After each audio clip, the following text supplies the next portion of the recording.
અનુસંધાન છે, પાછળથી સંધાન, ભૂતકાળમાં થઈ ગયેલી વાત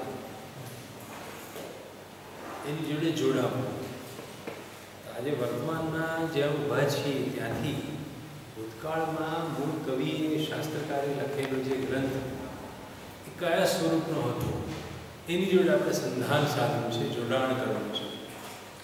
એ જોડાણ કરવા માટેના સ્ટેપ્સ બતાવ્યા છે એની અંદર કે સૌથી પહેલી તમારે શક્ય હોય એટલી વધારે હસ્તપ્રતો ભેગી કરવી, अधिक से अधिक पांडुलिपि को प्राप्त करना, एकत्रीकरण, कलेक्शन ऑफ मैन्युस्क्रिप्ट्स. ओके, ये पहलू काम एना पर થાય. બીજું જોઈએ સહાયક સામગ્રી, ટેસ્ટિમોનિયલ્સ જોઈએ, મૂળ ગ્રંથના અનુવાદો, મૂળ ગ્રંથના ઉદ્ધરણો, મૂળ ગ્રંથનું ખંડન મંડન કોઈ કર્યું હોય અથવા મૂળ ગ્રંથ પર કોઈ ટીકા લખી, દાખલા તરીકે રઘુવંશ કાલિદાસ, બરાબર, કાલિદાસે ઈસવીસન પૂર્વ 2લી સદીમાં લખ્યું રઘુવંશ, અને અત્યારે જે એ રઘુવંશની હસ્તપ્રતો મળે છે આપણે એ 200-300 વધારે 400 વર્ષ જૂની હોય, વધારે હોતી નથી. તો કાલિદાસ તો 1લી સદીમાં જો થયા હોય ને અત્યારે મળતી હસ્તપ્રતો 400 વર્ષ પહેલાંની હોય તો વચ્ચેનો ગાળો 1600 વર્ષ બીજા છે. એ 1600 વર્ષમાં જે હસ્તપ્રતો લખાઈ એ પણ નાશ પામી ગઈ છે. કાલિદાસનો સ્વહસ્તલેખ તો ગયો, પણ વચગાળામાં 1400 વર્ષ દરમિયાન જે બીજી અનેક હસ્તપ્રતો બની હતી એ પણ કાળગ્રસ્ત થઈ ગઈ છે. આપણે પાસે મૂડી તો 400 વર્ષ પહેલાંની જ છે, પણ એ હસ્તપ્રતો ભેગી કર્યા પછી જે સહાયક સામગ્રી રૂપે ટીકા ટિપ્પણ ભેગા કરવાના, એમાં માની લો કે તમે તપાસ કરતા કરતા મલ્લીનાથની ટીકાવાળું રઘુવંશ શોધી કાઢો તો મલ્લીનાથ 14મી સદીમાં થઈ ગયા છે. એટલે કે આજથી 600 વર્ષ પહેલાં તમારી હસ્તપ્રતો 400 વર્ષની છે, પણ ટીકાકાર તો એથી જૂનો છે. અને મલ્લીનાથ 14મી સદીના છે, પણ એથી પણ આગળ કાશ્મીર બાજુ જાઓ અને ત્યાંના વલ્લભદેવની ટીકા શોધી લાવો, મળે છે અત્યારે વલ્લભદેવની ટીકા, એ 10મી સદીમાં લખાઈ છે. એટલે કે કાલિદાસ પછી 1000 વર્ષ પછી લખાયેલી ટીકા છે. તો આજે મળતી હસ્તપ્રત માત્ર 400 વર્ષ જૂની છે, પણ આપણો ટીકાકાર વલ્લભદેવ 1000 વર્ષ જૂનો છે. એટલે પાછા પગલે જે ચાલવાની પ્રવૃત્તિ છે આમાં, આજે વર્તમાનમાં ઊભા છીએ અને કવિના ઘર સુધી જવું છે કે કવિએ શું લખ્યું હતું, એમાં હસ્તપ્રતો પછી બીજા તબક્કે જે મદદરૂપ થાય છે એ ટીકા સાહિત્ય છે. ટીકાકારો જૂના સમયના હોય નહીં, મળતી હસ્તપ્રતો કરતા ટીકાકારો વધારે જૂના હોય. એ ટીકાકારોએ આખા શ્લોકનો અન્વય લખ્યો હોય, એમાં કયો છંદ છે એ બતાવ્યું હોય, એનું વ્યાકરણ, એનો પદચ્છેદ, એનો સમાસ વિગ્રહ કર્યો હોય, તો ખબર પડે કે ટીકાકારની સામે રઘુવંશનો શ્લોક કેવા સ્વરૂપનો. હસ્તપ્રતમાં કદાચ થોડો ફેરફાર થઈ ગયો હોય, પણ ટીકાકારે જે શબ્દો ઉપર ટીકા લખી હોય એ તો જૂનો પાઠ થયો ને. એ અર્થમાં આને સહાયક સામગ્રી એવું નામ આપ્યું છે કે એકલી હસ્તપ્રતોથી પાઠ સમીક્ષા થતી નથી, પણ હસ્તપ્રતોની સાથોસાથ એ જે ગ્રંથ લઈને બેઠા હોય, નાટક હોય, કવિતા હોય, શાસ્ત્ર ગ્રંથ હોય, એની ઉપરના ટીકા ટિપ્પણ પણ ભેગા કરવા પડે. બરાબર. પછી હવે તમારી પાસે રઘુવંશ હોય તો એ તો 200-500 નકલ તમારા હાથમાં. મહાભારતની ક્રિટિકલ એડિશન બનાવી 1933માં ભાંડારકર ઓરિએન્ટલ રિસર્ચ ઇન્સ્ટિટ્યૂટે. આઝાદી પહેલાં 1933માં એ કામ થયું. બરાબર. 33થી શરૂ થયું અને 60માં પૂરું થયું. એ કામ 1,00,000 શ્લોકનો એક ગ્રંથ છે મહાભારત. સૌથી મોટું કોઈ પુસ્તક હોય, કોઈ કાવ્ય હોય તે મહાભારત. એ મહાભારતની જ્યારે ક્રિટિકલ એડિશન બનાવી, સમીક્ષિત આવૃત્તિ બનાવી, ત્યારે દેશ વિદેશમાંથી 300 હસ્તપ્રતો ભેગી કરી. કેટલી? પણ આજકાલ આધુનિક સમયની અંદર 33માં જે કામ થયું અને હમણાં જે ડેટા ભેગો થયો 2009માં ફરી એક વખત ભારત સરકારે રાષ્ટ્રીય પાંડુલિપિ મિશન નામની સંસ્થા સ્થાપી છે. National mission for manuscript. National mission for manuscript નવી દિલ્હીમાં છે. આપણે ગેટવે ઓફ ઇન્ડિયા જોવા જાઓ ને એની પાછળની ગલીમાં છે, કોઈ વાર જાઓ તો જોજો. હા, તો એ રાષ્ટ્રીય પાંડુલિપિ મિશન જેને હિન્દીમાં કહે છે, અંગ્રેજીમાં જેને નેશનલ મિશન ફોર મેન્યુસ્ક્રિપ્ટ કહે. ભારત સરકાર એક અભિયાન ઉપાડ્યું કે આખા દેશમાં બધી જ હસ્તપ્રતોની લાઇબ્રેરીઓમાં ફરી વળો અને એક એક હસ્તપ્રત ખોલીને એની યાદી તૈયાર કરો. કયા ગ્રંથની, કઈ લિપિમાં, કેટલા પાનાની, કયા કાગળ ઉપર, ભુજપત્ર પર, તાડપત્ર ઉપર, કોણે કયા સમયમાં લખી, બધી ફૂલ ડિટેલવાળો ડેટા ભેગો કર્યો. એનું વિશ્લેષણ કર્યા પછી ખબર પડી કે આખા ભારતમાં અત્યારે મહાભારતની 300 ને આધાર કામ થયું એમ કીધું, પણ 9000 હસ્તપ્રતો મળે છે. આવડો મોટો ગ્રંથ છતાં એની હસ્તપ્રતો કેટલી મળે છે? 9000 હસ્તપ્રતોમાં એ ગ્રંથ હજી જળવાયો છે. પહેલાં તો ખાલી 300 જ વાપરીને આપણને માટે ક્રિટિકલ એડિશન બનાવી આપી, પણ ખરેખર આજનો લેટેસ્ટ ડેટા 9000 સુધી પહોંચ્યો છે. હવે બધાની અંદર તમે ફરી વળી અને મૂળ વ્યાસે મહાભારત કેવું લખ્યું હશે એની તપાસ કરો, એની શોધ કરો. એ થયું પાઠ સમીક્ષા. પછી હવે કામ કરવું કેવી રીતે? આ બધું ભેગું થઈ ગયું, સહાયક સામગ્રી બી આવી ગઈ. તો આટલી 300 હસ્તપ્રતો અથવા 9000 હસ્તપ્રતો 9000 આપણે ખેંચવા બેસીએ તો આપણી જિંદગી પૂરી થઈ ગઈ, મરી ગઈ વર્ષમાં.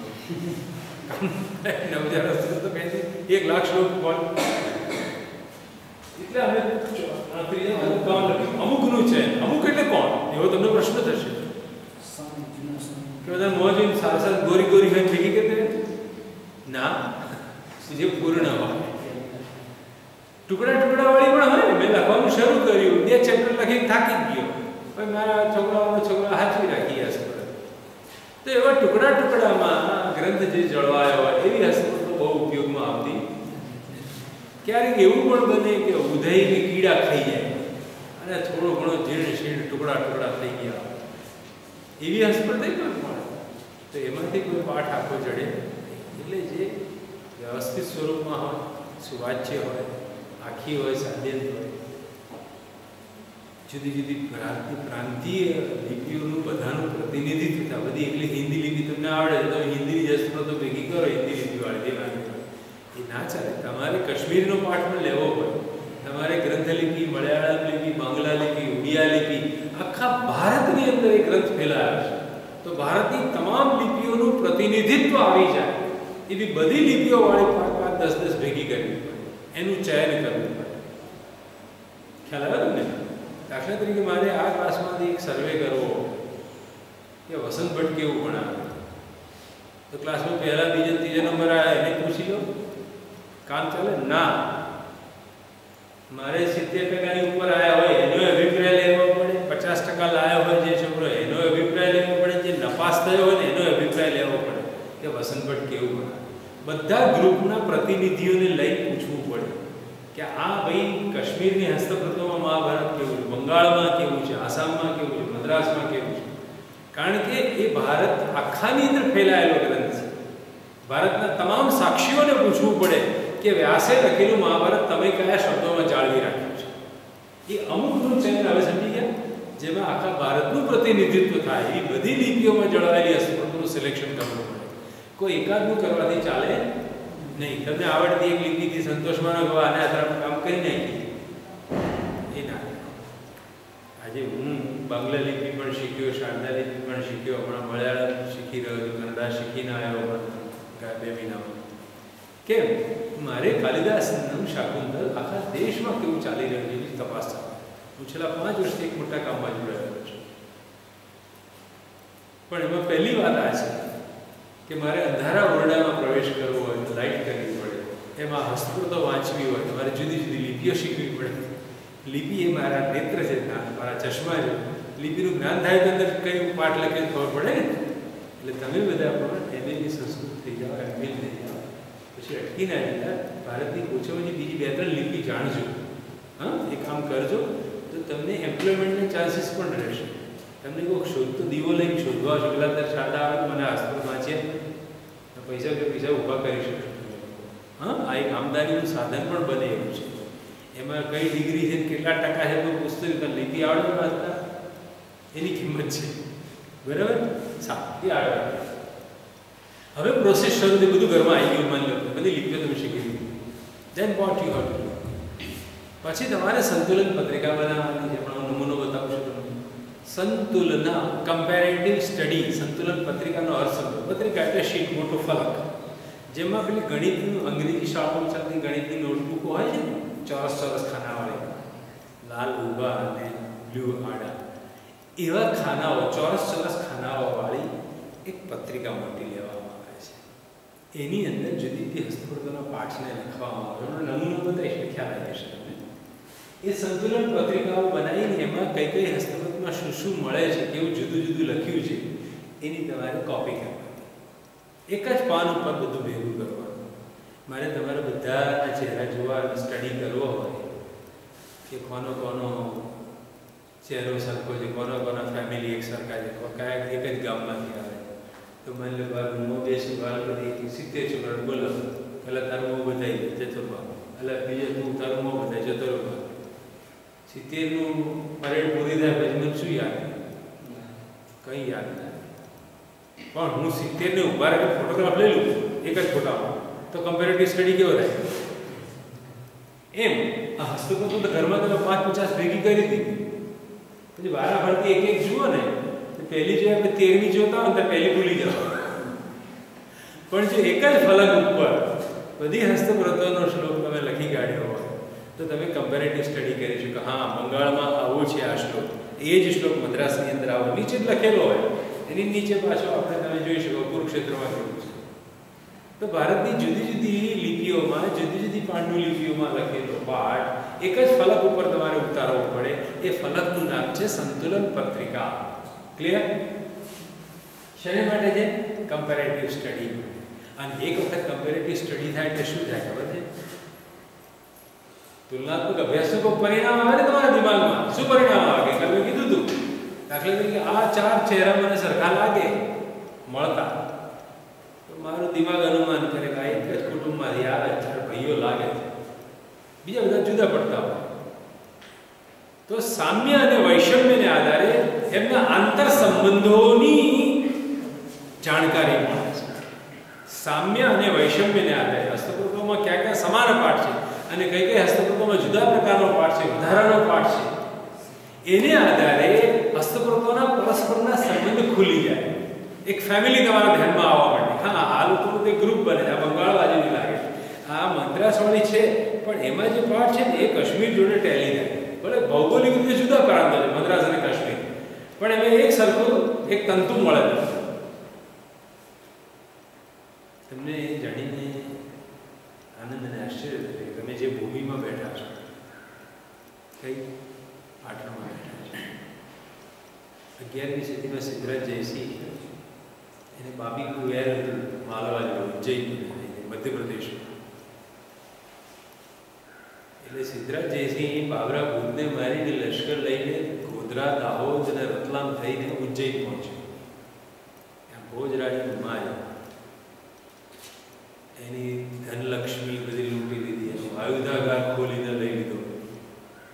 પછી ઓરડો ખોલે, બધી મેન્યુસ્ક્રિપ્ટો હતી, કારણ ગુજરાત પોતે કવિ હતા, શાસ્ત્ર ગ્રંથો લખનારા. એટલે એના કોઈ માણસે સાઈડમાં ઉભો હતો, એને સિદ્ધરાજ જયસિંહ ટોણો માર્યો કે તું બધું લૂંટી જાય છે, ભોજને જીતી ગયો, પણ એની સરસ્વતીને તું નહીં જીતીશો, કેમ કે તું અંગૂઠા છાપશો. અને વાર્તા લખતા હતું, બાહુબળથી જીતી ગયો હતો ઉજ્જૈનને, પણ તારે ત્યાં કોઈ સરસ્વતી નદી છે, જુદી વસ્તુ છે, નોલેજ નથી તારી પાસે. આવો કોઈ ટોણો મારી ગયો. હે ઉઠાવો બધી હસ્તો. તો માલવાની ભોજરાજની મેન્યુસ્ક્રિપ્ટ લાઇબ્રેરી આખીને આખી 11મી સદીમાં આ પાટણમાં ખડકી દેવામાં આવી. 50 એરિયા છે ને તમારો, ત્યાં હેમચંદ્રાચાર્ય જ્ઞાન મંદિર છે, એની અંદર આ બધી હસ્તકૃતો ઉજ્જૈનની 11મી 12મી સદીમાં અહીં આવી ગઈ. બરાબર? હવે એ પેલા ભોજરાજાએ આખા ભારતમાંથી હસ્તકૃતો ભેગી કરી હતી. ક્યાં આવીને સ્ટોર થઈ, સંગ્રહ ક્યાં થયો? પાટણ. એટલે ભૌગોલિક રીતે લાગે મદ્રાસ અને કાશ્મીર કેટલા જુદા છે, પણ સંભવ છે કે કોઈક માણસે કોઈક કારણસર કાશ્મીરથી હસ્તકૃત મદ્રાસમાં મંગાવી હોય ને એનું લિપ્યંતર કરી નાખ્યું હોય, કાશ્મીરી લિપિમાંથી અને ત્યાંની લિપિમાં ભેગી દીધો હોય ગ્રંથ, તો એ બે વચ્ચે સામ્ય મળે. તમને એ બે વચ્ચે સામ્ય મળે. તો કાશ્મીરી ગ્રંથો પછી અહીંયા એ બધા ગ્રંથો ખડકાયા પછી એને તપાસ કરી રાજા વાજા વાંદરા એમ કહેવત છે છેડવાની પેલા ટોણો મારતા મારી દીધો કે ભોજની તું આ યશક કાયાને નહીં અડકી શકે, યશસ્વી કાયા અને તું નહીં જીતી શકે. તો પોતે યશસ્વી થવા માટે એને તપાસ કરી છે મારા રાજ્યની અંદર કોઈ જ્ઞાની વ્યક્તિ કે જે ભોજની, સરસ્વતી કંઠાભરણ વગેરે જે ગ્રંથો લખ્યા છે વ્યાકરણના અલંકાર શાસ્ત્રના, એના ગ્રંથોને ટપી જાય એવો કોઈ ગ્રંથ હોય, એવો કોઈ વ્યાકરણ લખી બતાવે. એટલે આ જૈન મુનિ હાથમાં આવ્યા આચાર્ય હેમચંદ્રને કામ સોંપ્યું કે આ માલવ પરંપરાનું જે વ્યાકરણ છે ને એને ટપી જાય એવું વ્યાકરણ લખી બતાવો. એ લોકો હું લખી બતાવું, પણ મારી શરત છે કે માલવ પરંપરા કરતાં કાશ્મીરની પરંપરા મોટી છે. તે વખતે કાશીનો બહુ મહિમા નહોતો. કાશ્મીરનો જ્ઞાનની દેવી તરીકે, જ્ઞાનની પીઠ તરીકે મહિમા. તો હેમચંદ્રાચાર્યની સૂચનાથી કાશ્મીરમાં એવી કેટલાક માણસોને, સૈનિકોને મોકલવામાં આવ્યા અને ત્યાંની કાશ્મીરની હસ્તપ્રતો અહીં આવી શારદા લિપિ શીખવા માટે ત્યાંથી એક પંડિતને પણ બોલાવવામાં આવ્યા. આ બધું પ્રબંધ ચિંતામણી નામના મેરુ તુંગાચાર્ય નામના સ્કોલરે પ્રબંધ ચિંતામણી નામનો ગ્રંથ લખ્યો છે, પાટણમાં લખાયો છે. એની અંદર આ વિગતો છે કે કાશ્મીરથી એ પાછી ત્યાંની હસ્તપ્રતો વાંચવું, કોઈ લિપિ જાણનારો લાવવો પડે ને. તો હેમચંદ્રાચાર્ય જ્ઞાની પંડિતને પણ એ બોલાવ્યો કે આ હસ્તપ્રતોમાં શું લખ્યું. એ બધાનો અભ્યાસ કરીને પછી એમણે સિદ્ધ હેમ શબ્દાનુશાસન લખ્યું, જેની હાથી પર સવારી કાઢી અને ગ્રંથનો વરઘોડો કાઢ્યો. ગામની યુનિવર્સિટી તો હમણાં સ્થપાઈ, પણ ખરેખર તમારા પાટણની અંદર યુનિવર્સિટીનો આરંભ 11મી સદીમાં હેમચંદ્રાચાર્ય કરી જ દીધો હતો. અહીંયા આગળ બધા મોટા છે બધા જ્ઞાનની સરિતા વાવનારી યુનિવર્સિટીનું નામમાં હેમચંદ્રાચાર્યનું નામ જોડાયું છે આ કારણસર. તો કહેવાય માગું છું, જ્યારે દેશ વિદેશની જુદા જુદા પ્રાંતોની હસ્તપ્રતો ભેગી કરો, એમાં મળતો પાઠ વાંચીને એના સામ્ય અને વૈષમ્ય કમ્પેરેટિવ સ્ટડી કરીને અભ્યાસ કરો ને, તો એ હસ્તપ્રતોના પારસ્પરિક સંબંધ ખોલવા માટે, આનુવંશિક સંબંધો ખુલે કે કઈ ફેમિલીમાં ઉતરી આવેલો પાઠ છે, કઈ બીજી ફેમિલી ચાલી હતી. ગઈકાલ પેલું ઝાડનું મેં ચિત્ર બતાવ્યું હતું ને, જુદી જુદી ડાળીઓ, તો એની ઇન્ટર રિલેશનશિપ ખુલે છે. એટલે આ વંશવૃક્ષનું નિર્માણ કરવામાં આવે છે. પાંડુલિપિઓનું એક જીનિયોલોજીકલ ટ્રી, કયા બાપદાદાનું આ સમાન વંશ ઉતરી આવ્યું છે એ ખબર પડે. એની પર ગ્રાફિક વાત કરીશું. ઓકે, હવે આ બધી તમને પ્રશ્ન છે પાંડુલિપિઓ ક્યાંથી લાવવી? તો એને માટે ડિસ્ક્રિપ્ટિવ કેટલોગ્સ ઓફ સંસ્કૃત મેન્યુસ્ક્રિપ્ટ, સંસ્કૃત હસ્તલિખિત ગ્રંથોની વિવરણાત્મક સૂચિ, બરાબર, હાથે લખેલા ગ્રંથોનું ડિસ્ક્રિપ્શન જેમાં હોય, વિવરણ હોય, એવા ગ્રંથોના કેટલાક કેટલોગ બહાર. તમે લોકો ચોપડીઓ વાંચો છો, કવિતાની, નાટકની, એ બધી ટેક્સ્ટ બુક છે, પાઠ્યગ્રંથો. પણ કેટલાક પુસ્તકો એવા છે જેને રિસર્ચ ટૂલ કહેવામાં આવે, સંશોધન માટેના સાધનો. રિસર્ચ ટૂલમાં એન્સાઇક્લોપીડિયા છે અથવા આપણા ડિસ્ક્રિપ્ટિવ કેટલોગ છે, જેમાં ખાલી હસ્તપ્રતોની યાદી હોય, લિસ્ટ જ હોય. તમે દાખલા તરીકે પંચાસરમાં જશો ને, ત્યાં કે પાટણની હસ્તપ્રતોનો કેટલોગ બતાવો, તો તમને કેટલોગ, જેમ તમે લાઇબ્રેરીમાં જાઓ છો, આમ કાર્ડ ઊંચા નીચા કરો છો ને, તમારી જોઈતી ચોપડી અકારદે ગોઠવી, એને પણ કેટલોગ કહેવાય. એવી રીતે એક જ પુસ્તકમાં જે તે સંગ્રહાલયમાં કઈ કઈ હસ્તપ્રતો છે એની લાંબી યાદી હોય, એને કેટલોગ. આ બધા કેટલોગો જુદા જુદા આખા દેશમાં બહુ બહાર પડે, કેટલી બધી હસ્તપ્રતો લાઇબ્રેરીઓ છે. પછી કોઈને વિચાર આવ્યો કે બધા કેટલોગ જોવાના શક્ય ના હોય, તો આપણે કામ આપણે પહેલા બધા ખરીદી લો અને એમાંથી સારી સારી મહત્વની હસ્તપ્રતો હોય ને એનું દોહન કરી અને એક જુદું ક્રીમ બનાવો, બરાબર. તો બધા કેટલોગોમાંથી તારવણી કરીને મુખ્ય મુખ્ય હસ્તપ્રતોની એક બીજી યાદી તૈયાર કરી, એનું નામ કેટલોગસ કેટલોગરમ, ન્યૂ કેટલોગસ કેટલોગરમ એને કહે છે. કેટલોગોનું કેટલોગ, બધા કેટલોગોમાંથી તારવી અને જુદું બનાવ્યું. કેટલું લાંબુ જ ખબર છે એ ન્યૂ કેટલોગસ, જે તારવણી હોય. કેટલોગો તો બધા બહુ જ છે, પણ બીજા પ્રકારનું જે વાંચું છું ન્યૂ કેટલોગસ કેટલોગરમ, એના 56 વોલ્યુમ બહાર પડ્યા છે અને હજી એક પ્રક્રિયા ચાલુ છે. જો સારભૂત તારવીને અમુક સિલેક્ટેડ હસ્તપ્રતોની યાદી કરી હોય, એ 56 વોલ્યુમ સુધી પહોંચી હોય, તો વિચારો તો મૂળ હસ્તપ્રતો તો કેટલી બધી હશે. હા, અને આમાંની હજી ઘણી બધી તો અંગ્રેજો જે 200 વર્ષ રાજ કરી ગયા ને ત્યારે એ લોકો અહીંથી કેટલી ઉઠાઈને લઈ ગયા છે લંડનમાં જે જગ્યાએ આપણી હસ્તકળાઓ ભેગી કરી છે બ્રિટિશ લાઇબ્રેરીનો એક ભાગ છે. આ બધું તમારા કાને હું એટલે નાખી રાખું છું. ભાગ્યવશાત કાલ સુધી તમારે કોઈને બદન થાય પરદેશ જવાનું થાય તો યાદ રાખજો કે ત્યાંથી પૈસા ડોલર પાઉન્ડ એકલા કમાઈ નથી આવતા રહેવા, પણ આપણા દેશમાંથી ઉઠાઈ ગયેલી હસ્તકળાઓની ફોટોગ્રાફી કરીને લઈ આવતા આપણા દેશની વસ્તુ છે, મફતનો ભાવે લઈ ગયા છે. અને મારા જેવો પસંદ ભટ્ટ માગે છે મને એક સ્કેન કોપી આપો, માઇક્રોપ્રિન્ટ બનાવી આપો મને. તમે કલ્પી નહીં શકો 70 પાનની હસ્તકળાના મારી પાસે 800 પાઉન્ડ માગ્યા છે. કેટલા? તે વખતે એક પાઉન્ડની કિંમત 80 રૂપિયા હતી. 68-64 હજાર રૂપિયા માગ્યા. 70 પાનની ઝેરોક્સના 70 રૂપિયા કેટલા થાય? બધા રૂપિયાનો ભાવ ગણી તો 70 રૂપિયાની સામે મારી પાસે માગ્યા એ લોકો 64,000 રૂપિયા. સંશોધનનું કામ આટલું ભયંકર. આપણા દેશની વસ્તુ એના માલિકે થઈને બેઠા છે અને આપણે એની કોપી મૂળ નકલ તો બધા રાખવાના એની પાસે એને આટલા બધા પૈસા માંગી લે. તો ધ્યાન રાખજો અંગ્રેજો અહીંથી જે ઉઠાઈ ગયા છે વસ્તુઓ, એ વસ્તુ ક્યાં ભેગી કરી એની જગ્યાનું નામ બોલું છું. ઇન્ડિયા ઓફિસ લાઇબ્રેરી લંડનમાં કઈ જગ્યા છે? India office library. એની અંદર આપણે દેશની હસ્તકળાઓ ભેગી કરીને બેડ કરી છે. ઓકે. અને એવી રીતે જેમ આપણે ગુજરાતની બાજુમાં રાજસ્થાન છે, મહારાષ્ટ્ર છે, મધ્યપ્રદેશ જુદા જુદા રાજ્ય છે, એમ ઇંગ્લેન્ડની અંદર પણ યુનાઇટેડ કિંગડમ આપવું છે ત્યાં એક ઓક્સફર્ડ નામનું રાજ્ય છે. ઓક્સફર્ડ યુનિવર્સિટી પણ છે અને ઓક્સફર્ડ એરિયાનું નામ છે. એ ઓક્સફર્ડ યુનિવર્સિટીની લાઇબ્રેરીનું નામ છે બોડેલિયન લાઇબ્રેરી. બોડેલિયન લાઇબ્રેરી. ત્યાં પણ આપણા સંસ્કૃત ગ્રંથોની હસ્તકળાઓ એ લોકોએ ભેગી કરી છે. બરાબર? ત્યાંના સંપર્કમાં હું છું અને કોકની પાસે જઈ ફોટોગ્રાફી કરાવજો તો બહુ સરસ મજાની વાત થઈ. વોટ્સઅપમાં આખી હસ્તકળા આવે ફટાફટ બહુ આપણો માણસ બહુ ગોઠવી દીધો હોય કશું કરવાની ફોટોગ્રાફી કરીને વોટ્સઅપ કરતો હોય દેશમાં અહીં સીધી ઉતરી જાય કરવા. બરાબર? It's a wonderful task. અને આ બહુ કાને ધરી રાખવું. નવી પેઢીના તમે લોકો તમારા ભાગ્યમાં શું છે તમને ખબર નથી. ભગવાન ક્યારેક કોને અહીંથી મુશ્કેલી અમેરિકાની યાત્રા કરાવી દેશે કે લંડનની, પણ યાદ રાખજો મારે બધું જોવું પણ જોડે અહીંથી મારા દેશનું કંઈક પાછળ લઈ જવું છે. Remember it. હા. અને ફોટોગ્રાફી કરવામાં મફત કરવાના છે.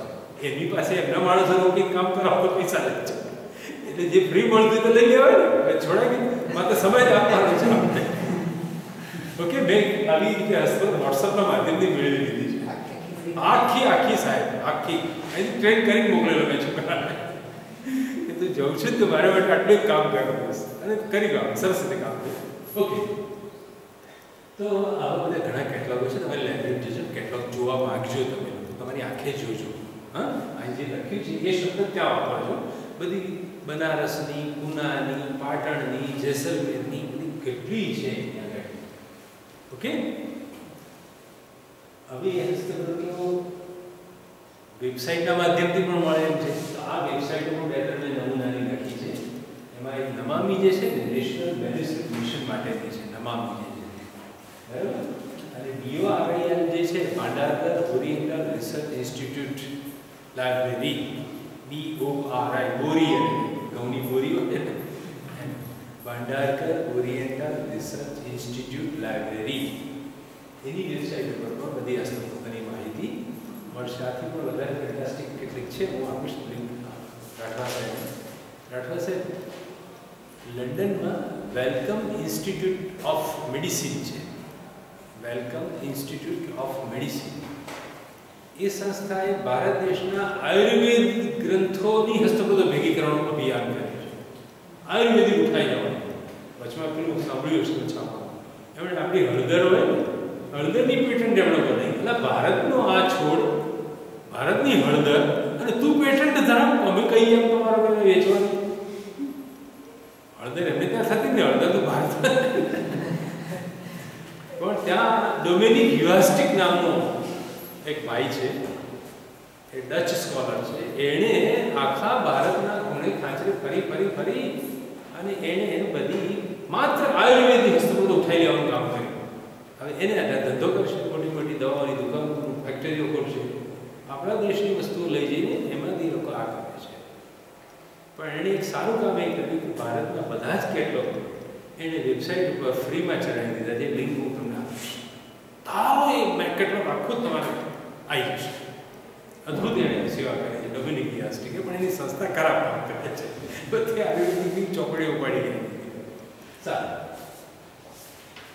તો ઠીક, આ કામ કરો. પછી સહાયક સામગ્રીમાં શું શું લઈશું? તો ઉપલબ્ધ પાંડુલિપિઓમાં જે સંચરિત પાઠ છે, સંચરણ થઈને ટ્રાન્સમિશન થઈને પાંડુલિપિ આવ્યા છે, એની પરીક્ષા કરવામાં જે સહાયક બને એવી સામગ્રીને સહાયક સામગ્રી કે એકલી રઘુવંશની હસ્તપ્રત છે, પણ મલ્લિનાથ કેવું કહે છે? મલ્લિનાથ કરતાં વલ્લભદેવ શું જુદું કહે છે? તો એકલી રઘુવંશની હસ્તપ્રતના પાઠની પરીક્ષા કરવા માટે આ ટીકાકારોનો સહાયક સામગ્રીનો પાઠ ઉપયોગી થતો હોય છે. એટલે એને ટેસ્ટિમોનિયલ્સ કહે છે. બાહ્ય સાક્ષી અને પરોક્ષ સાક્ષીના રૂપમાં ગણાય છે. ફર્સ્ટ સાક્ષીની પણ સેકન્ડ સાક્ષી. આવી સહાયક સામગ્રીનો સંગ્રહ કેમ કરવાનો મેં તમને કહી દીધું છે. ફરી વાર જોઈએ. ઉપલબ્ધ થનારી જે બધી પ્રાય સભી પાંડુલિપિ આજે જે કોઈ હસ્તપ્રતમાં 100, 200, 400 વર્ષ, 400ની પણ ભાગ્ય હોય છે. 100-200 વર્ષ પહેલાની પાંડુલિપિ હોય એથી વધારે જૂની તો મળતી નથી. પણ એની સામે સહાયક સામગ્રીમાં રહેલો જે પાઠ, ટીકા ગ્રંથોમાં જે પાઠ રહેલો હોય એ તો વધારે જૂના સમયનો, જેમ મેં કીધું મલ્લિનાથ 14મી સદીમાં છે, અને વલ્લભદેવ વળી એથી જૂના 10મી સદીના ટીકાકાર છે. તો વલ્લભદેવનો પાઠ આજે મળતી હસ્તપ્રતો કરતાં વધારે પ્રામાણિક ગણાય, વધારે જૂના સમયનો કહેવાય. અને આખી પ્રક્રિયામાં પણ કામ તો મુખ્ય આ જ કર્યા કરવાનું. કેવું કામ? પાછા પગલે ચાલવાનું. 2016માં ઊભા છે, ત્યાંથી ચાલી કવિના ઘર સુધી, શાસ્ત્રકારના ઘર સુધી એણે શું લખ્યું હતું તે શોધવા જવાનું. તો પાછા પગલે ચાલવામાં 100 વર્ષ પહેલાંની હસ્તપ્રત એક બાજુ હોય, અને ટીકાકાર 200 કે 500 કે 1000 વર્ષ ઓર જૂનું હોય, તો તમે ઓર જૂનો પાઠ, પ્રાચીનથી પ્રાચીનતર અને પ્રાચીનતરથી પ્રાચીનતમ પાઠની શોધ. પ્રાચીનથી પ્રાચીનતર અને પ્રાચીનતરથી પ્રાચીનતમ પાઠ. અને પ્રાચીનતમ પાઠ એટલે કવિનો પાઠ, મૌલિક પાઠ. This is the sequence. ખ્યાલ આવે તમને? દાખલા તરીકે અમદાવાદથી પાટણની યાત્રા કરીને મોટા પગલે કરવી પડે ને, કે પાટણથી પહેલાં કડી કલોલ આવો, ત્યાંથી મહેસાણા આવો, પછી ચાણસમાં આવો, પછી પાટણમાંથી ભૂલો પડેલો માણસ અમદાવાદ પહોંચી ગયો, શું કરવું? પાછા પગલે ચાલવું પડે તો બિચારો ફરી પાછો પાટણ આવે. એમ આપણે કાલિદાસે શું લખ્યું એ શોધવા માટે આજે મળતી હસ્તપ્રતને આધારે પાછા પગલે ચાલવાનું છે, તો કવિના ઘર સુધી છે. આખી પ્રક્રિયાનો મર્મ કોઈ નહીં, આમાં કરવાનું શું છે, શું શોધવાનું શું છે. તો આજે 100-200 વર્ષ પહેલાંની હસ્તપ્રતમાં જે પાઠ લખેલો મળે છે, જે અશુદ્ધિઓથી ભરેલો છે, કાપકૂપવાળો છે, અથવા નવા ઉમેરણવાળો છે, પ્રદૂષિત થયેલો જે પાઠ છે, કવિએ લખેલા પાઠથી મૂળ સ્વરૂપમાંથી વિચલિત થઈ ગયેલો પાઠ છે, એવા કરપ્ટ પાઠમાંથી જૂનામાં જૂના પાઠ અને બને તો મૌલિક પાઠ સુધીની શોધ કરવાની છે. એમ ફીલ આખાનો સારા એક વાક્યમાં આવી ગયો. આપણે કરવાનું શું છે? પ્રાચીનથી પ્રાચીનતર અને પ્રાચીનતરથી પ્રાચીનતમ પાઠ અને પ્રાચીનતમ પાઠ પછી મૌલિક પાઠ, એની શોધ કરવાની છે. What is research in Sanskrit? એવો કોઈ પ્રશ્ન પૂછે તો એક વાક્યમાં આટલો જવાબ આપીશું કે આપણે કરવાનું શું છે? પ્રાચીનથી પ્રાચીનતર અને પ્રાચીનતરથી પ્રાચીનતમ પાઠ, અને બને તો પ્રાચીનતમથી મૌલિક પાઠ સુધીની આપણે યાત્રા કરવાની છે. આ જૂના જૂનું છે, બરાબર? એ કામ કરવા માટેની પ્રક્રિયા શીખવા માટે, એનું વિજ્ઞાન શીખવા માટે આ ટોપિક તમારું નક્કી કરેલું છે. ઓકે? क्योंकि हमारा कोई भी विशिष्ट ग्रंथ करता एकाकी नहीं. એવું નથી કે રઘુવંશ એટલું કાલિદાસનું મળે છે. જો હા, એની બીજું બધા રઘુવંશ ઉપર જે મલ્લિનાથની ટીકા છે, વલ્લભદેવની ટીકા છે ને, એટલું પૂરતું નથી. હજી બીજી સહાયક સામગ્રી બધા આપણા અલંકાર શાસ્ત્રના ગ્રંથો છે ને, વિશ્વનાથનું સાહિત્ય દર્પણ છે, મોહમ્મદનો કાવ્ય પ્રકાશ છે, દાખલા તરીકે આનંદવર્ધનનો કન્યાલોક છે, એની અંદર પણ રઘુવંશના અમુક શ્લોકોનું ઉદાહરણ મળે છે. ઉપમા અલંકારનું ઉદાહરણ જો રઘુવંશ આવો આપ્યું આવી રીતે લખે છે. આપણા અલંકાર શાસ્ત્રના ગ્રંથોમાં પણ રઘુવંશના, શાકુંતલના બધા કાવ્ય ગ્રંથોના ઉદાહરણો મળે. તો વલ્લભદેવ ટીકાકાર ભલે 10મી સદીના હોય, પણ 9મી સદીના મોહમ્મદ શું કહે છે એથી જૂના પગલે વામન શું કહે છે 6ઠી-7મી સદીમાં, દંડી શું કહે છે. તો એ લોકોએ જે કાલિદાસના ઉદાહરણો આપ્યા છે અલંકાર શાસ્ત્રમાં, એ આ ટીકા ગ્રંથો કરતા પણ જૂના આપણે ઓર ધીમે ધીમે કરતા કાલિદાસના ઘર સુધી જઈએ છે એમ કહેવાય ને. બામાએ કોઈ ઉદાહરણ આપ્યું હોય એમાં જે શ્લોક લખ્યો હોય એ 6ઠ્ઠી સદીનો હોય. બામાનો ટાઈમ એ છે. તો આપણે કાલિદાસથી 600 વર્ષના અંતર સુધી પહોંચી ગયા. આજે મળતી હસ્તપ્રત ખાલી 200 વર્ષ પહેલાની હતી. પછી ટીકાકાર મલ્લીનાથ 14મી સદીનો પાઠ, 10મી સદીનો વલ્લભદેવ આવે. પણ વલ્લભદેવથી પણ જૂનો પાઠ જો શોધવો હોય, ભલે ખંડક ટુકડો ટુકડો હોય, અંશતઃ હોય, પણ એ અંશતઃ ઉદ્ધારણો અલંકાર શાસ્ત્રના ગ્રંથોમાં હોય. એટલે આપણી જે પ્રક્રિયા છે થઈ પ્રાચીનથી પ્રાચીનનો પાઠ તરફ આપણે આ રીતે જઈ શકીએ. એટલે કોઈ ગ્રંથકાર એકલો નથી, એના ઉદાહરણો બીજા કોકે આપ્યા હોય ને. મારે એ કહેવું છે, તમે તમારા ઘરમાં બેઠા છો પણ તમારો ફોટોગ્રાફ તો કોઈ ક્લાસરૂમના આલ્બમમાં હોય ને કે ફલાણી સાલમાં અહીં અમે કરી ગયેલા છો. એક જ વ્યક્તિ પણ એના એવિડન્સ તો અનેક જગ્યા પડ્યા હોય ને, બધા એવિડન્સ ભેગા કરવાના, એમ વાત છે. Importance of the testimonial F.W. Hall નામના માણસે લખ્યું છે. આ બધું છે ને, આ બધું ક્યાંથી આવ્યું? આ ભારતીય વિદ્યા છે? નો. પાઠ સંપાદન, પાઠ સમીક્ષા, આ ફિતુર આવ્યું ક્યાંથી? એવો પ્રશ્ન થાય ને તો એક વચમાં વાત કરી દઉં તમને. આ વાત આવી ક્યાંથી? આ શાસ્ત્ર કેવી રીતે ઊભું થયું? એવો પણ પ્રશ્ન થાય ને. આ નવું સાયન્સ આવ્યું ક્યાંથી? અંગ્રેજોની નીતિ ઉઠાઈ ગઈ એટલું નહીં, આપણને કેટલું નવું શીખવાડી નહીં ગયા. તો એમણે સૌથી પહેલો એક પ્રશ્ન એમને ત્યાં ઊભો થયો. કયો પ્રશ્ન ઊભો થયો? ઈસુ ખ્રિસ્તનું બાઇબલ કયું વાંચું? શું જેમ અહીં આપણે સ્વામિનારાયણ અનેક સંપ્રદાયો રહી ગયા ને, અથવા જૈનોના 2 ફાટા. કોણ? શ્વેતાંબર, દિગંબર. બૌદ્ધોમાં 2, મહાયાન અને હીનયાન. કોઈ સંપ્રદાય એવો નથી જેમાં ફાટા ના પડે. બધા એક તો સ્વામિનારાયણ શું આપણે ગાળો બધામાં તકલીફો છે. બૌદ્ધોમાં છે, જૈનોમાં છે, શૈવોમાં છે, શાક્તોમાં, કોઈ બાકાત નથી. એવું આમાં છે. કોના? ક્રિશ્ચનો, પ્રોટેસ્ટન્ટ, કેથોલિક, બધા વેરિએશન્સ છે. એ લોકોમાં લડમ લડાતી. કેમ? કેટલાક બાઇબલોની અંદર 73 પ્રકરણનું બાઇબલ છપાયું, 73 ચેપ્ટર્સ. અને બીજી કેટલીક ચોપડી એવી પણ છપાઈ જૂના જમાનામાં કે જેમાં 63 કે 66 ચેપ્ટર છે. અને મારા જેવો કોઈ તોફાની માણસ આવ્યો, એને ધીમે લોકોના કાનમાં કીધું કે ઈસુ ખ્રિસ્ત મર્યા ત્યાં સુધી ઈસુ બાઇબલ લખાયું જ નહોતું, એના મર્યા પછી લખાયું છે. કેમ?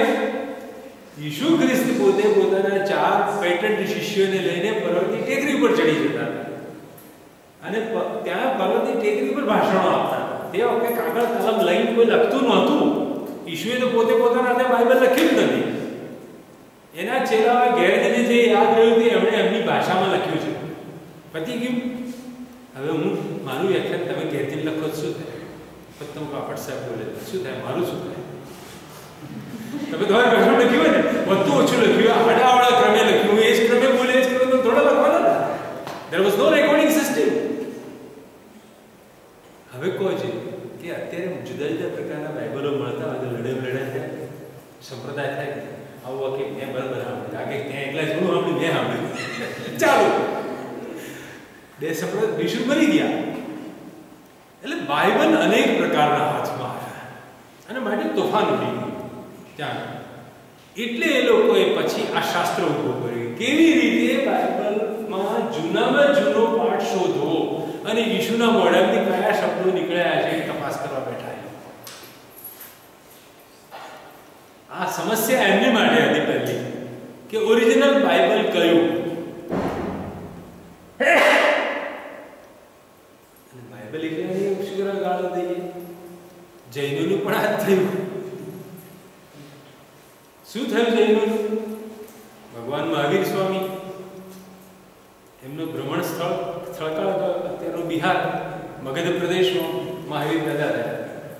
ભગવાન બુદ્ધથી 40 વર્ષ નાના હતા. ભગવાન બુદ્ધને 60 થયા ત્યારે આમને 20 વર્ષ થયા. 40 વર્ષ નાના હતા. 2 સમકાલિક છે, બંને એકબીજાને મળ્યા પણ છે, બુદ્ધ અને મહાવીર. બુદ્ધનો સમય જો 2500 વર્ષ કહેતો, ઈસવીસન પૂર્વે 6ઠ્ઠી સદી, તો આ તો એના જુનિયર હતા મહાવીર. તે વખતે મગધમાં બોલાતી પ્રાકૃત ભાષા હતી અર્ધમાગધી. એટલે મહાવીરના વચનો એમના મોઢામાંથી જે નીકળ્યા એ કઈ ભાષા હતી? અર્ધમાગધી પ્રાકૃત હતી. એમના મર્યા પછી દુકાળ પડ્યો, વરસાદ ના પડ્યો ખાસા વર્ષો સુધી. ઘણા બધા જૈન સાધુ મરી ગયા, જેમણે મહાવીર શું બોલ્યા બધું મોઢે યાદ રાખ્યું હતું ને, કંઠસ્થ કરી રાખ્યું. એવા ઘણા બધા સ્કોલરો મરી ગયા. અકાળ પડે એટલે ગૃહસ્થીને ખાવાનું ના હોય, સાધુને પણ આપે. સાધુનો નંબર તો પછી લાગે ને, એટલે બિચારા સાધુઓ પહેલા મરે. એટલે મથુરાની અંદર પછી જ્યારે 100-150 વર્ષે સારી દૃષ્ટિ થઈ ત્યારે એ થોડા ઘણા બચ્યા ભેગા થયા મથુરા. અને ભાઈ બોલજો તને કેટલું મહાવીરના વચનો યાદ છે, ભાઈ તમને કેટલા યાદ છે, તમને કેટલા યાદ છે, એમ કરીને એમણે ફરી પાઠને ભેગો કર્યો. અને તે વખતે માગધી અર્ધમાગધી પ્રાકૃતમાં બોલાયેલા એ શબ્દો, મહાવીરના વચનો, મહાવીરની એ ફિલોસોફી, એને એ લોકોએ મથુરાની પ્રાકૃતમાં ફેરવી નાખી. અને મથુરાનું પ્રાચીન ભારતમાં નામ છે શૂરસેન. એ શૌરસેની પ્રાકૃતમાં એ લખાઈ ગયા. ભાષાનું કલેવર બદલાઈ ગયું, બરાબર. અને પછી છેક 12મી સદીમાં આપણા ભાવનગર પાસે વલ્લભી ગામ અત્યારે પણ છે. એ વલ્લભીમાં દેવર્ધી ગણિત ક્ષમા શ્રવણ નામના એક સાધુએ ફરી પાછા આખા દેશના માણસોને ભેગા કર્યા અને મથુરાથી આ બધી હસ્તપ્રતો મંગાવી. એના હસ્તપ્રતો ના મંગાવી, ત્યાંથી સાધુઓનું લખાઈ ગયું. અને ફોર ધ ફર્સ્ટ ટાઈમ 12મી સદીમાં આપણા ગુજરાતની અંદર દેવર્ધી ગણિત ક્ષમા શ્રવણ નામના જૈન સાધુએ એને મહારાષ્ટ્રી પ્રાકૃતમાં ગ્રંથસ્થ કર્યા, લખાવડાયા. ક્યાં અર્ધમાગધીમાં બોલાયેલા એ શબ્દો, ક્યાં મથુરાની માથુરી વાચનામાં શૌરસેની પ્રાકૃત વપરાયું, અને શૌરસેની ગુજરાતમાં વપરાતી નહોતી. એટલે અહીં તે વખતે કઈ ચાલતી હતી? મહારાષ્ટ્રી પ્રાકૃત ચાલતી હતી. એટલે ભાવનગરમાં જે સ્ક્રિપ્ટ લખાઈ જાય નહોતી એ મહારાષ્ટ્રી પ્રાકૃતમાં લખાઈ. હવે તમે અત્યારે વાંચવા મહાવીરના વચનો છે, આ મહાવીરના વચન નથી, એ તો ત્રીજું રૂપાંતર, થર્ડ જનરેશન. એટલે આખો પાઠ સંચલિત થઈને આવે પણ એની કાયા પલટ થતી જાય છે. મારી કેવું છે હવે તમારે મહાવીર શું બોલ્યા ને શોધવું હોય, શું કરવું? આજે મળતા મહારાષ્ટ્રી જૈન આગમ ગ્રંથો મહારાષ્ટ્રી પ્રાકૃતમાં લખાય, ત્યાંથી તમે પાછા પગલે ચાલતા એટલે ક્યાં જવું પડે? અર્ધમાગધીની શોધમાં જવું. એટલે આ કહે છે all if every classical author stood alone, जो दरेक प्रशिष्ट ग्रंथ करता एकलो ज होत, and if they only surviving evidence of his word was in the shape of manuscript, અને એને લખેલો પાઠ ખાલી હસ્તપ્રતોમાં જળવાયો હોત તો it would not be possible to penetrate far into the history of the text which lies behind the manuscript. તો આ હસ્તપ્રતોમાં છિદ્ર કરીને કાણું પાડીને બહુ ઊંડે સુધી બેસી ના શકે. મારે દિવાલમાં પહેરી જેવું શું કરવું પડે? અત્યારે જોયું માથે ભટકા. સૌથી પહેલું શું કરું? તરાડ પાડું. તરાડ પાડીને વાર ખોતરતો જો ભાઈ મોટું બાકોરું પાડ પહેરી જવાનું. એમ રઘુવંશની હસ્તપ્રતો મળે છે, એની અંદર કાલિદાસે શું લખ્યું એ શોધવા નીકળો તો તમે બહુ સફળતા ના પામો. પણ તમારે એના પાઠમાં પેનિટ્રેશન કરવું હોય, છિદ્ર પાડીને આગળ વધવું હોય તો પેલા આનંદવર્ધન ને વામનના ઉદ્ધરણો ભેગા કરવા પડે, ટીકા ગ્રંથો ભેગા કરવા પડે. કાલિદાસ બીજી કઈ કઈ જગ્યાએ પ્રતિબિંબિત થયો છે એવી સામગ્રી લાવો તો તમે બને એટલા પ્રાચીનતમ પાઠ સુધી જઈ શકો. બટ વી આર લકી કે આપણા ક્લાસિકલ લિટરેચરમાં કોઈ માણસ એકલો નથી. ચારવાકનો એક ગ્રંથ મળતો નથી. નાસ્તિક હતો એટલે એને તો ભગાડી મૂકી, એના શિલ્કાઓને ભગાડી મૂક્યા દેશમાં. કારણ કે ચારવાકને ઓળખો છો તમે બધા? સારો માણસ હતો, ખબર તમને બધા? તમને ખબર છે? ચારવાક બહુ સારો માણસ હતો. એને લોકોને શું કીધું ખબર છે? જાણે રોમાંચ થશે. ઋણમ કૃત્વા ઘૃતમ પીબેત, દેવું કરીને ઘી પીવું. કેમ? પછી આવતે જન્મે શું થાય તારું? બળદિયા થઈને પૂરું ના પડે તો એવું એમ કહે છે ભસ્મીભૂતે દેહે પુનરાગમનમ કુતઃ. આ શરીરને એકદમ હળગાવી દેવાનું, ક્યાં આપણે પૈસા આપવા આવે? દેવું કરીને ઘી પી લો, લેલા લેર કરી લો, તમે લૂંટી લાવો, લોકોને ગજવા કાપી લાવો. આ ચાર લાખની ફિલોસોફી. ચારવાક ભૌતિકવાદી હતો, કોઈ બી રીતે મસ્તીમાં જીવો, લૂંટફાટ, ચોરી, ગુંડાગર્દી જે કરવું પણ કરી નાખો, મજા કરી નાખો, કારણ કે મર્યા ઘરે ફરીથી થવાનું નથી. એ શરીરના આત્મા માનતો હતો. શરીર અને શરીર તો મરી જાય છે સ્મશાનમાં, રાખ થઈ જાય. આત્મા ફરી જન્મે એમાં માનતો જ નહોતો એવું હોય. આ માણસના તમામ ગ્રંથોને નષ્ટ કરી દેવામાં આવ્યા દેશની અંદર. Was a scholar. પણ આણે જે લખ્યું નો ઓથર ઇઝ અલોન. કોઈ આપણો ગ્રંથકાર એકલો નથી હોતો, એનો મર્મ સમજાવવાનો છે. એ ચારવાકના પોતાના ઓરિજિનલ ગ્રંથો તો નષ્ટ કરી દીધા, કારણ કે એની ફિલોસોફી રહેવા દઈએ તો દેશમાં કોઈ પ્રામાણિકતા રહે નહીં. હોરિબલ બધા ઉધારો ધંધે ચડી ગયા. એટલે એને કડી મૂકે ને ચેલાવને કડી મૂકે ને ગ્રંથો સળગાવી મૂકે, બધું કરી નાખ્યું. પણ આજે પણ શંકરાચાર્યના ભાષ્યમાં તમે જોવા જાઓ તો ચારવાકનું ખંડન મળે.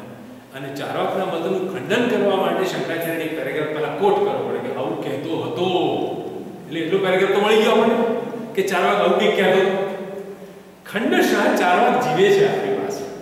સાંખ્ય દર્શનના ગ્રંથો જુઓ તો સાંખ્યની અંદર પણ ચારવાકનું ખંડન મળે. બૌદ્ધોએ પણ ચારવાકનું ખંડન કર્યું છે. ચારવાક શબ્દ પણ બહુ સરસ છે. ચારુ વાક, જેની લોભામણી વાણી છે તે સાંભળી ગમે એવું કરીને ઘી પીવો કયું ભોગને આનંદ. એટલે એ ચારવાક એટલે ચારુ વાક, સુંદર છે વાણી જેની, લલચાઈ જવાય એની વાતમાં આવી જઈએ આપણે કહેવા. એ ચારવાકના ઓરિજિનલ આખા ગ્રંથો ભલે ન મળતા પણ એના ઉદાહરણો તો બધા જ શાસ્ત્ર ગ્રંથોમાં મળે છે. એ બધા ભેગા કરો ઓટોમેટિક ચારવાક જીવતો થઈ જાય. ચારવાક શું કહેતો તો બધી ખબર પડી જાય. તો આપણા બધા પ્રશિષ્ટ ગ્રંથકર્તાઓ આ અર્થમાં એકલા નથી. તમે મારો રેફરન્સ આપ્યો, મેં તમારો આપ્યો, અને સ્પષ્ટ ચાલ્યું છે અને ગ્રંથો ટુકડે ટુકડે જીવતા રહ્યા છે. સહાયક સામગ્રીમાં શું શું આવી શકે? તો સૂત્ર સાહિત્ય પર લખાયેલા ભાષ્ય, પાણિનીના સૂત્રો પર પતંજલિનું વ્યાકરણ ભાષ્ય, જૈમિનીના મીમાંસા સૂત્રો પર શબર સ્વામીનું ભાષ્ય, ગૌતમના ન્યાય સૂત્રો પર અક્ષયનું ભાષ્ય, કણાદના વૈશેષિક સૂત્રો એની પર પ્રશસ્તપાદનું ભાષ્ય, બધા સૂત્ર શ્રેણીના જે જ્યાં ગ્રંથો છે બધા મોટા મોટા ભાષ્ય પણ. કાવ્ય નાટક આદિ પર ટીકા ટિપ્પણો લખાયા છે. પછી આપણે ત્યાં આવું બી થયું છે કે કોઈ ગદ્ય સ્ટોરી હોય ને એનું પદ્યમાં રૂપાંતર થાય, તો પદ્ય હોય તો ગદ્યમાં કોઈ રૂપાંતર થાય, કોઈ ગદ્ય સ્ટોરી હોય તો નાટક બનાવી દે, કોઈ પદ્ય મહાકાવ્ય હોય તો ચંપુ કાવ્ય કોઈ બનાવી દે. આપણે ત્યાં આને રૂપાંતર કહે છે. રૂપાંતરો પણ બહુ થાય. ક્યારેક એવું પણ બન્યું છે કે લાખ શ્લોકનું મહાભારત પણ વાંચે ત્યારે નવરા પડી. શૈમેન્દ્રએ ભારત મંજરી નામનું ગ્રંથ, મહાભારત પેલી આંબાની માંજર હોય, મહાભારતની સારા સારા અંશો સિલેક્ટ કરી એની માંજર કરી ભારત મંજરી. બાલ રામાયણ કેવા શબ્દો છે, બાળકો માટેનું રામાયણ સંસ્કૃતમાં. તો આખું 24,000 શ્લોકનું વાલ્મીકી રામાયણ વાંચવાની ફરજત ના હોય તો કોઈ માણસ શું કરે, એમાંથી એબ્સ્ટ્રેક્ટ દોહન કરે, સારા સારા મુખ્ય અંશો લઈને બાળકો માટે એની સ્ટોરી બનાવે. તો એ બાલ રામાયણ આજે મળતી હસ્તપ્રદ કરતા તો જુદા સમયનું મળે. એટલે આવા રૂપાંતરોમાં પણ અથવા સંક્ષેપની અંદર સંદોહન વગેરેમાં પણ આપણા ગ્રંથો જીવે છે. હા, પ્રતિકાર પેરેડીમાં અનુકરણાત્મક કાવ્ય, આ પ્રતિકાર ખબર છે? પેરેડી કોને કહે? પેરેડી ખબર છે? What is parody? પ્રતિકાર. એક કવિતા હોય ને મારી પછી આપણે જુદી બનાવી દેવાય. હું એક બનાવું છું. હા, અને તમને ખબર પડશે. હો દેવ ગાંધીજી, મહાત્મા ગાંધીની ઉદ્દેશની કવિતા લખી હતી જૂના સમય. હો દેવ ગાંધીજી, તે તો બેઠે બેઠે ધરતી ધ્રુજાવી ગઈ. સત્યાગ્રહ વગેરે આખી ધરતીને ધ્રુજાવી દીધી, અંગ્રેજ રકાડ્યા. કોકે આની પેરેડી બનાવી. હો દેવ ગાંધીજી, ત્યાં તો બેઠે બેઠે બરણી ઉઘાડી ધરતી ધ્રુજાવી. તો એક બે શબ્દ આગા પાછળ કરી મૂળ કાવ્યને એકદમ જોકમાં કરી દીધી. હો દેવ ગાંધીજી, ત્યાં તો બેઠે બેઠે ધરતી ધ્રુજાવી દે, એટલે હો દેવ ગાંધીજી, દેવનું દિયર કરી નાખ્યું. અને ત્યાં તો બેઠે બેઠે બરણી ઉગાડી. ટૂંકમાં આવા પેરેડી કાવ્યો સંસ્કૃતમાં પણ લખાયા છે. આ પ્રવૃત્તિ આધુનિક નથી, સંસ્કૃત જગતમાં જ છે. તમને સાંભળીને આઘાત લાગશે. મહાકવિ કાલિદાસનું મેઘદૂત ભારે શૃંગારથી ભરેલું છે. બધા શ્લોકોમાં શૃંગાર, પ્રકૃતિનું વર્ણન આવા સરોવર રસ્તામાં આવશે, આવી નદીઓ આવશે, આવા પર્વતો આવશે, એમાંય શૃંગારની છાંટ મળે. એમાં પણ શૃંગારની છાંટ મળે. એટલે ટૂંકમાં પેલો ભૂખ્યો કામુક યક્ષ એની પત્નીથી દૂર ફેંકાઈ ગયો એટલે એ જ્યાં જોઈએ તેની દ્રષ્ટિ શૃંગારમય છે. એવા કાવ્યમાં એને લઈને જૈન સાધુઓ, તમે કલ્પી શકો આવા પ્રતિકાવ્ય બનાવે. 850માં જીન સેન નામના માણસે મેઘદૂતનું પ્રતિકાવ્ય લખ્યું. કેટલા જૂના સમયમાં 850માં જીન સેને પાર્શ્વાભ્યુદય નામનું કાવ્ય લખ્યું. એમાં 3 લાઈન એને ઓરિજિનલ લખીને ચોથી લાઈન મેઘદૂતની અંદર ગૂંથી કાઢી છે. શૃંગારિક લાઈન ચોથી લાઈન એમબીએમ સીધી ડિટ્ટો. 3 લાઈન પાર્શ્વાભ્યુદય પાર્શ્વનાથ ભગવાન માટેની, ચોથી લાઈન મેઘદૂતની. ખોલી જોઈ લો તો આપણા દેશમાં હવે તમે જો 850ની કોઈ હસરત મળે નહીં મેઘદૂતની, પણ જીનસેનનું કાવ્ય લઈ આવો તમે હાથમાં તો 850માં એની સામે મેઘદૂત કયા સ્વરૂપનું હતું પકડાય ખડાક. જૂનો એવિડન્સ પાર્શ્વાભ્યુદયનો છે. મલ્લિનાથને આધારે લોકો નક્કી કરવા પ્રયત્ન કરે છે કે આ શ્લોક પ્રક્ષિપ્ત છે કે મલ્લિનાથ આની પર ટીકા લખી કે ના લખી. પણ એના કરતાં મલ્લિનાથ તો 14મી સદીના, એના કરતાં તમે પાર્શ્વાભ્યુદયમાં જોવા જાવ કે એમાં આ શ્લોકને એણે ગૂંથી લીધો છે વચમાં કે નથી લીધો, આ શ્લોક ત્યાં માન્ય હતો કે નહોતો. ધીસ ઇઝ સહાયક સામગ્રી. હસ્તપ્રતો ઉપરાંતની આ એક સામગ્રી છે આપણે પાઠ સમીક્ષા કરવા માટે. પાઠ સમીક્ષાને શું કીધું? પ્રાચીનથી પ્રાચીનનું પાઠોની શું, એ કેવી રીતે સંશોધન થાય છે એનો માર્ગ બતાવ્યો. ઓકે, ઉદાહરણો વગેરેની વાત નહીં. હવે સંતુલન પત્રિકામાં મેં હમણાં કીધું કે આખા દેશનું જેમાં પ્રતિનિધિત્વ થાય એવી હસ્તપ્રતો લે. અમુકનું ચયન મેં કીધું 300 ભેગી કરી, પણ 300 કામ નહીં, અમુક સિલેક્ટ કરે. કેવી રીતે કરશો એનો ક્રાઇટેરિયા લઈને દેશના બધા પ્રાંતોનું પ્રતિનિધિત્વ જેમાં થાય. દાખલા તરીકે શારદાની કાશ્મીરની, નેપાળની નેવારી, બિહારની મૈથિલી, બંગાળની બાંગ્લા, ઓરિસ્સાની ઉડિયા, આટલી બધી હસ્તપ્રતો લેવી પડે એક બબ્બે. તો ઉત્તર અને પૂર્વ ભારત આવી ગયું. ઉત્તર અને પૂર્વ ભારતનું પ્રતિનિધિત્વ દેવનાગરી આખા દેશનો વચ્ચેના ભાગમાં ચાલે. રાજસ્થાન, મધ્યપ્રદેશ, યુપી એ બધામાં હિન્દી ભાષા ચાલે. ત્યારે દેવનાગરીની હસ્તપ્રતો લેવી. અને સાઉથ ઇન્ડિયામાંથી તેલુગુ, ગ્રંથ અને મલયાળમમાં લખેલી હસ્તપ્રતો લેવી પડે. તો એક જ ગ્રંથ મેઘદૂત જ છે, પણ આખા દેશમાં જુદી જુદી લિપિઓમાંની હસ્તપ્રતો એ બધાનું સિલેક્શન કરવાનું. ક્લિયર? તો ખબર પડે કે આખા દેશમાં આ પાઠ કેવી રીતે ચાલી રહ્યો છે. ઓકે, અને જે પૂર્ણ હોય, પ્રાય સુવાચ્ય અક્ષરે લખેલી હોય, જેમાં અશુદ્ધિઓ પ્રમાણમાં ઓછી હોય, એટલે સાવધાન માણસે કોપી કરી હોય. એમાં અપવાદ ચોકી ક્યારેક કરવા પડે તો અપવાદ કરે. દરેક જગ્યાએ અપવાદ તો હોય ને, ભૂલો હોય છતાં પણ એ હસ્તપ્રત લેવાની જરૂરી લાગે તો લેવાય. ઓકે, એ વાત છે. હવે સંતુલન પત્રિકાનું પ્રયોજન શું છે? તો મેં કીધું પહેલી વાંચી, પછી વાંચતા 300 હસ્તપ્રતો વાંચવાની હોય તો 13મી વાંચો તો પહેલી ભૂલી જાઓ. 13મી વાંચી 39મી વાંચવા જાઓ તો 13મીમાં શું લખ્યું તે ભૂલી જાઓ. એટલે સ્મૃતિને સહાયક થાય માટે એક કોમન કાગળ, એક જ કાગળમાં બધું તમને વાંચવા મળતું. પછી ક્યારેક એવું થાય, આ બધું દુર્ભાગ્ય હોય ને, બધી આમ લાઈન કરી બેન્ચો છે ને એની દરેક રસપ્રદ ગોઠવી તપાસવા નીકળું, આમાં શું અને મારું નસીબ હોય તો શું થાય, જોશથી વાવાઝોડું ફૂંકાય.